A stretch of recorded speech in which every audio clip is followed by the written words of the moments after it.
Workers across the Mid-South woke up with more rights than they had last night. A U.S. Supreme Court ruling determined employers cannot discriminate on the basis of sexual orientation and gender identity, a major step forward for the LGBTQ community. WMC Action News 5's Kelly Roberts breaks down what this means locally.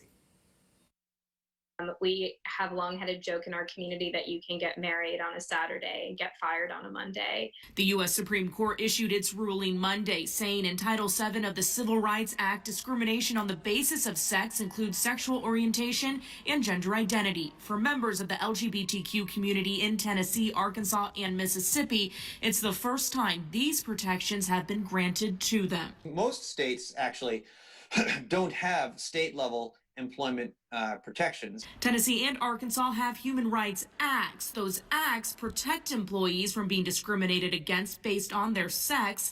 However, they were not intended to include sexual orientation and gender identity. U of M law professor Stephen Mulroy says the state statutes do not have to change. But if the federal law applies, if it's a large enough employer and there is that kind of discrimination, then whether it's in Nashville or LA, an employee will be able to sue. The law goes into effect immediately. Memphis employment lawyer Alan Crone is already planning on using the statute in a pending case. We've been waiting on this decision to see how strong her case was going to be. She's a transgender person, and so that case is going to move forward now. Molly Quinn without Memphis says the ruling can help members of the LGBTQ community avoid discrimination in other areas. Having a job means that you can have better access to health care. Having a job means that you have better access to housing. Mulroy says the new definition of on the basis of sex can mean more changes are to come at the federal, state, and even local levels. We're probably going to have more and more openness to the idea of we shouldn't be doing that in housing discrimination or discrimination with respect to credit,